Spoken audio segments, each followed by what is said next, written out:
Saudara, Amerika Serikat sedang menyiapkan serangan darat terhadap Iran, sementara Iran menantang balik Amerika Serikat untuk membuat konflik makin memanas.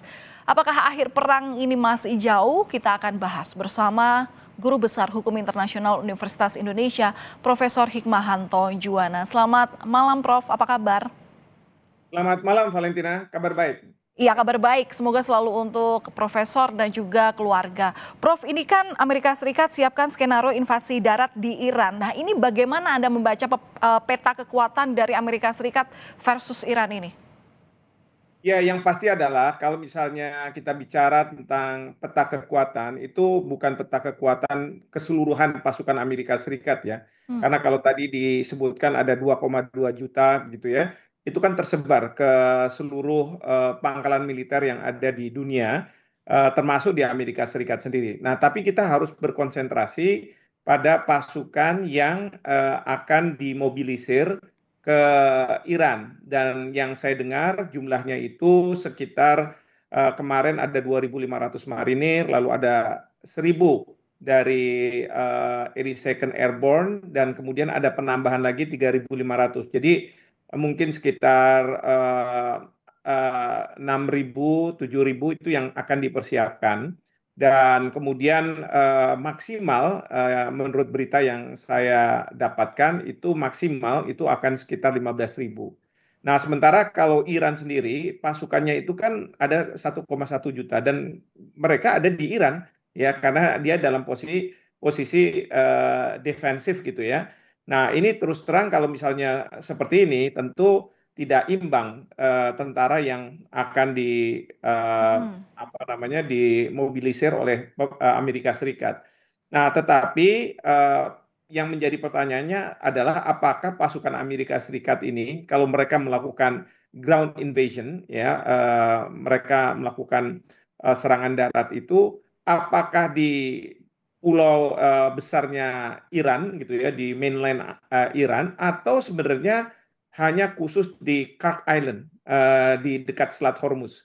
Dan kemudian juga ada pulau yang namanya Abu Musa. Karena eh, dalam situasi sekarang ini kita tahu Selat Hormuz itu kan dikuasai dan dikendalikan oleh Iran.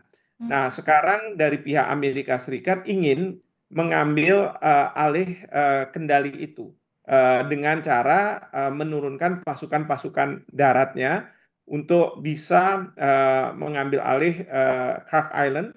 Di situ memang fasilitas minyak Iran ada di sana gitu ya, dan mau dilumpuhkan karena kalau misalnya serangan udara ya tidak bisa secara detail katakanlah gitu melakukan serangan, tapi harus darat, dan kemudian juga di Abu Musa. Nah, itu juga yang kaitannya banyak mungkin kapal-kapal perang Iran yang melakukan serangan ke kapal-kapal komersial itu mengisi bahan bakar dan lain sebagainya. Jadi Hmm. ini yang kemudian hendak dikuasai oleh pihak Amerika Serikat untuk membuka Selat Hormuz. Iya. Jadi sekarang kalau kita lihat itu yang tadinya serangan dilakukan ke Iran oleh Amerika Serikat untuk senjata nuklir, kemudian berubah mengikuti keinginan dari Israel, terjadinya regime change walaupun tidak berubah dari sistem mullah ke monarki, tetapi boleh aja ayatollah, tetapi yang mau tunduk dengan Amerika Serikat tunduk pada Trump. Dan sekarang sudah berubah lagi, fokusnya adalah bagaimana membuka Selat Hormuz, seperti itu. Oke, tadi Prof bilang bahwa kekuatan ini tidak imbang dalam peperangan ini. Kemudian dalam skenario yang akan dilakukan oleh Amerika Serikat jika memang invasi itu terjadi. Nah, kesiapan Iran dalam menghadapi Amerika Serikat bagaimana? Adakah pihak-pihak yang akan menjadi sekutu Iran baru di tahapan ini? Yang pasti kalau misalnya berkaitan dengan ground forces, maka tidak ada yang akan membantu pihak Iran. Ya. Jadi Iran dengan pasukan daratnya, dia harus menghadapi eh, pasukan Amerika Serikat gitu ya. Dan mereka sudah siap. Jadi berapapun jumlah yang katakanlah akan diturunkan oleh Amerika Serikat, dari pihak Iran akan lebih mudah melakukan mobilisasi katakanlah untuk ke Kirk Island atau misalnya ke Abu Musa, hadir di sana dan menghadapi prajurit-prajurit Amerika Serikat. Dan kalau kita lihat dari pernyataan-pernyataan dari Kementerian Pertahanan di Iran, mereka mengatakan bahwa kita sudah siap, bahkan kita akan tanda kutip ya menjadikan neraka bagi para prajurit Amerika Serikat. Jadi kalau dari kesiapan dari Iran, ya mereka sudah siap dan ini mereka mungkin yang mereka tunggu-tunggu karena selama ini serangan-serangan ke Iran dan balasannya juga dari Iran itu eh, lebih banyak ke airstrike. Jadi serangan udara, apakah dengan pesawat tempur, dengan rudal, dengan drone gitu ya, tetapi tidak ke dengan pasukan darat seperti itu. Oke, Prof, ini kan sebenarnya memang secara keras ya Amerika Serikat itu menyiapkan skenario invasi darat ke Iran, tapi sampai sekarang Trump belum memiliki keputusan terkait hal ini. Padahal sebelumnya ini Trump juga sempat menyatakan bahwa sedang ada proses diskusi dan hasilnya positif. Nah, ini berarti ada perhitungan yang benar-benar diperhitungkan oleh Amerika Serikat sebelum pernyataan ini kemudian menjadi nyata begitu.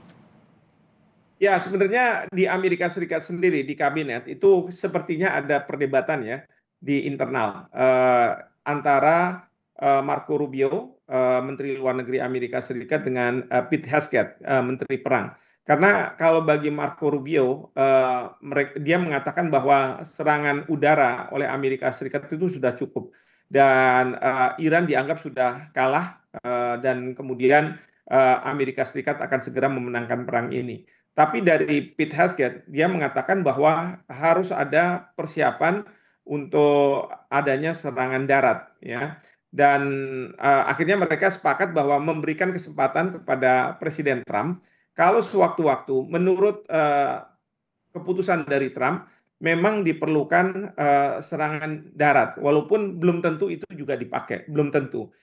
Mengingat perlu saya sampaikan di sini, tadi kan sudah disampaikan berita bahwa di Amerika Serikat ada demo besar-besaran terkait dengan perang dengan Iran. Ya. Nah, ini yang akan mempengaruhi Trump juga dalam mengambil keputusan karena dia tidak mau kalau misalnya pasukan darat dia terjunkan dan kemudian akan banyak korban nyawa dari pasukan darat ini. Karena ada 4, 5 orang, 6 orang, 10 orang, ya walaupun jumlahnya cuma bisa dihitung dengan jari. Kalau di Amerika Serikat itu menjadi permasalahan yang sangat besar, terutama sekali karena tujuan dari perang ini juga tidak jelas menurut rakyat Amerika Serikat. Jadi ada semacam resistensi dari pihak Trump, saya duga, untuk kemudian dia akan melakukan serangan darat.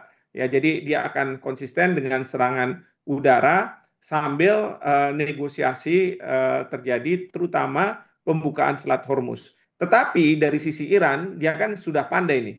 Dia terkait dengan Selat Hormuz karena dikuasai dan kemudian negara-negara sekarang bernegosiasi dengan pihak Iran. Dan Iran sudah mengatakan hanya mereka yang bersahabat dengan Iran yang akan diberikan kesempatan untuk keluar dari Selat Hormuz. Nah, yang jadi masalah itu adalah sahabat untuk Iran pasti dianggap oleh Amerika Serikat ini musuhnya Amerika Serikat. Termasuk negara-negara Eropa yang selama ini diminta oleh Trump untuk ikut dalam membuka Selat Hormuz ini, tapi mereka tidak mau, tapi justru mereka mau bernegosiasi dengan Iran untuk bisa kapal-kapal tankernya keluar dari Selat Hormuz.